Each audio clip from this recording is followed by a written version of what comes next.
question, but it's actually pretty difficult to answer. If you say yes, many people will try to, in a nutshell, put a nutrition label onto you. But if you are one of those people who are interested in alternate theories on souls, past lives, reincarnations, angels incarnated as humans can actually be pretty interesting. So today I have Rose here, and she is what I believe a perfect example of an incarnated angel. Thank you for giving me this opportunity to talk about incarnated angels. But first I want to clarify that although I do possess many characteristics of an incarnated angel, I've never been certified as one. So Rose, tell me, why do you think you're an incarnated angel? Actually, I was told several times, like most incarnated angels, I am very much into mystic things. Back a few years ago, I ran into a mystic. I later realized that he is very famous. He told me things not many people know about me, and even the ones who knew never believed it. Like what? Like he knew how many people disliked me for no reason.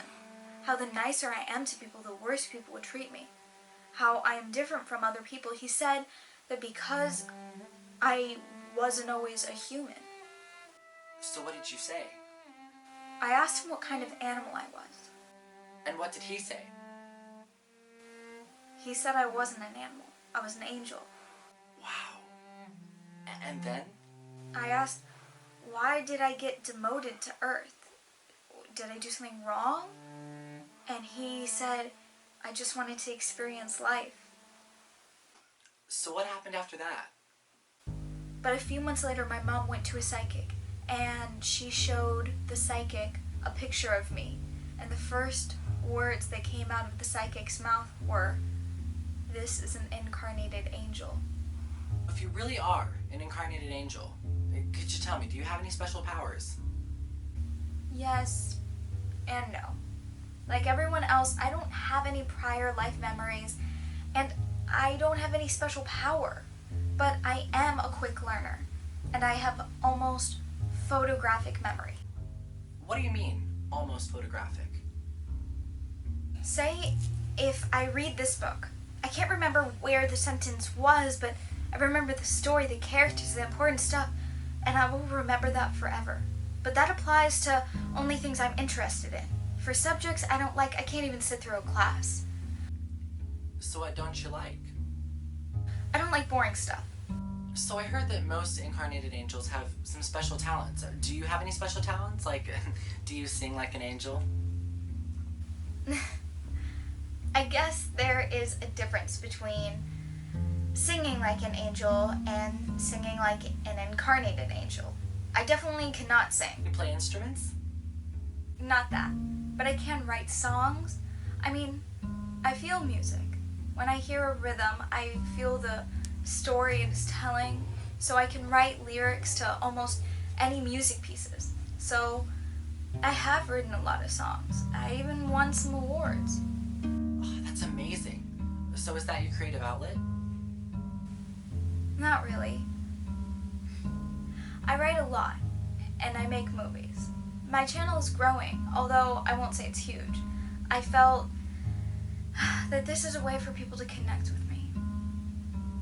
Now, I know the next few questions are pretty dumb, but as a reporter, I have to do my investigation duties.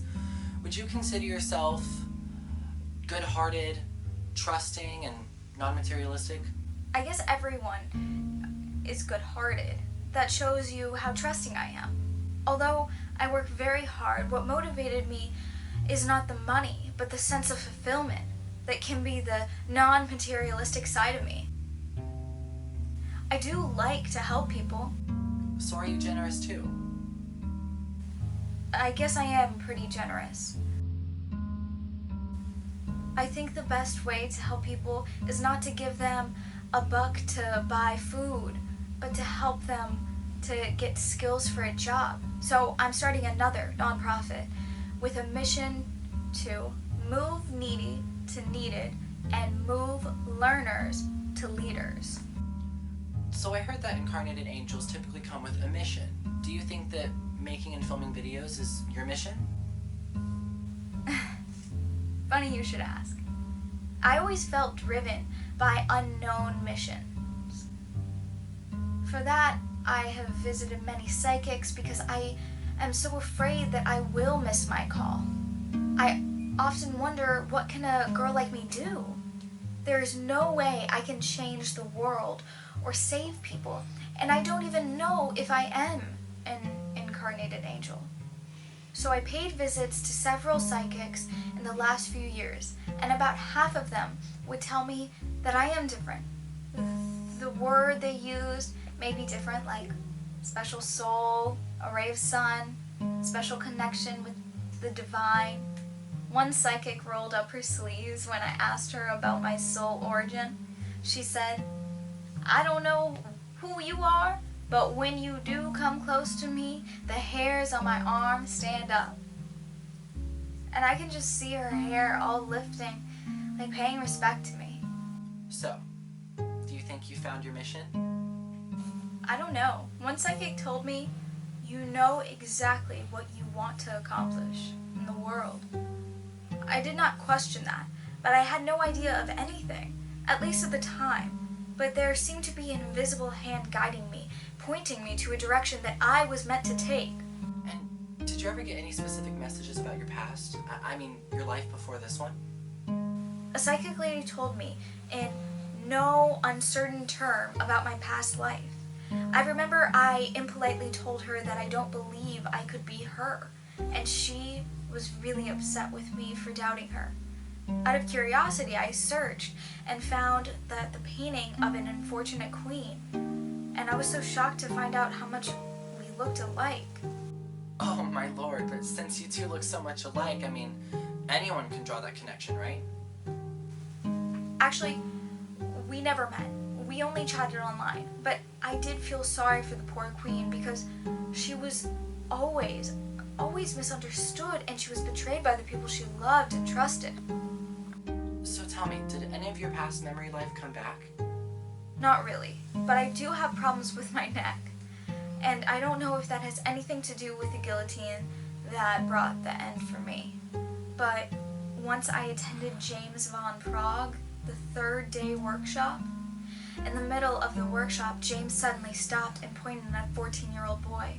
He said, "Do you know you used to be a king?" And the boy said, "I do." And then soon after, there was a paired experiment, and there were about 100 people, but ended up 2 with no experiment partner. So I paired up with him. So I asked him if he knew which king he was. He said he felt like it was the 16th to 18th century Europe. And I pulled a portrait of my supposed prior life husband and showed how the two looked alike. Well, do you have any feelings for him? It was very sentimental. I don't remember anything on my past life, so that everything about the supposed past life was from the web search. But I thought we must have made a wish to see each other again in this lifetime. As I not only had a chance to see him, I learned about my past life from the psychic I never met just before that. I attended my first and only psychic workshop, and out of over 100 attendees, we two ended up paired together, and I got to talk to him for about 10 minutes. So I heard that incarnated angels usually have a lot of guardian angels around. Is that true? Since I don't have the power to see, I can't answer that. But I would like to share a few unique experiences. I was haunted by scary dreams ever since I was little. So early on, I started to pray for good night sleeps. And I would pray every night as my dreams are vivid, colorful, and most of the time scary. But my prayers seemed to help. So one night before an important exam, I decided to ask a favor. I asked to be woke up at 6 a.m. And then I thought it would be scary if they decided to push me off the bed or something. So I asked for firecrackers at 6 a.m. so I could get up early. The next day I woke up to the firecracker sounds and saw firecrackers hanging in midair in front of my bed at 6 a.m. I was so scared I stopped praying after that, and I was only 10. In a way, that's when I lost contact with my guardian angels. And did you ever reestablish that connection?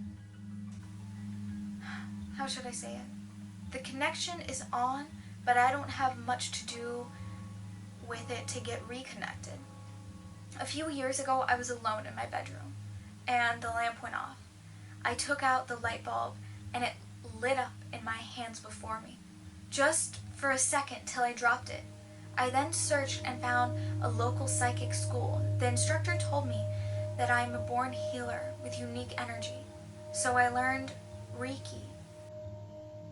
But I haven't found a good use for what to do with it so far. What do you mean? The first time I tried to help a friend with a headache, I was only working on his head when he sat on the sofa. 2 minutes into the session, we heard 2 popping sounds. Then when I got home, he said his internet router and cable modem 6 feet away, both were fired. No one dared to ask for help since then. I don't blame them. I do have strong energy. Some people can feel my energy from far away. Don't worry, I won't bite. It's not very strong, not like Harry Potter. And some intuitive people could sense my difference and may even stop to talk to me about what they feel. But unlike psychics, I don't have a special vision. Although I was told that I have wise eyes. What does that mean? It meant that I see what people don't see. It meant I can see the best way to do a job, logically and not physically. And I do feel guardian angels around me. It is hard to explain, but I feel I have help on everything. It's hard to understand, but okay, let me show you these 2 pictures. One was 3 weeks ago when I was on an Alaska cruise. A rainbow appeared, and the boat ran right through it. I mean, the picture is amazing. 2 weeks ago, I was in Alaska and passed right under a rainbow. I mean, a lot of people say that rainbows are signs of incarnated angels, and I mean, the timing is just intriguing and impeccable, and it's amazing that you were even there to take that picture. But I mean, it is a bit short of direct communications with special power. You're right, but I recently did get kind of a different communication with my angels. For one, I have been working on ancient prophecies like Nostradamus, Bob Vanga, Tui Bia Tu, and I have decoded many prophecies and even predicted some. And then I had some repeating dreams. The dreams are vivid but can't be explained. I went to a medium who was shockingly unbelievable, and she said it was a call for action on a special mission. I was confused as the mission is not one of my specialties. So when I went to Nice, France in May, I visited this beautiful church. As I sat inside the church, I decided to ask God for direction. I wanted to make sure there is no miscommunication through psychics. So I prayed for God to give me a sign and asked the angels to confirm the mission. I saw thousands of lights in this beautiful church. So I asked, will you please show me one light going off, or even a blink when I look at it? A few minutes later, the whole church went dark.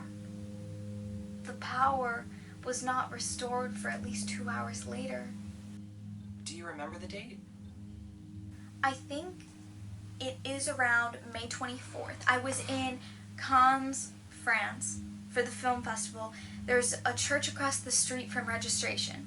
If you check with them, you will find out how many hours of this unexplained power outage.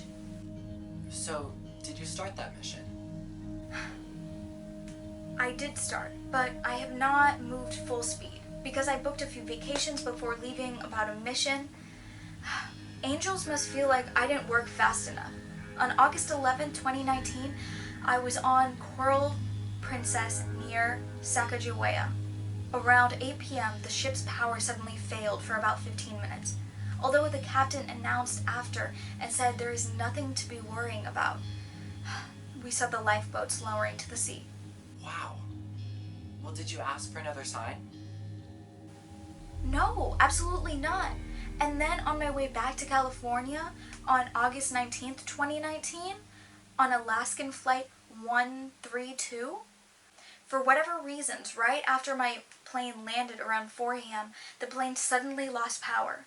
It was a very brief outage. An emergency light went right off. The power was restored in about 2 minutes. Since the plane already landed, no one paid much attention, but I can imagine what would have happened if it was just 10 minutes earlier. I mean, unless you want to start this mission right away by yourself, I don't know if I want to get on that plane with you. I have started. So, can you tell me about what that mission is about? I don't know if it is time to tell everyone, but sharing my experience in this video is part of my mission, and I will try hard to continue spreading positive messages and love. Thank you so much for coming in. And thank you guys to the viewers for watching this special edition of Invisible Connection. I'm Darren, and thank you guys for watching.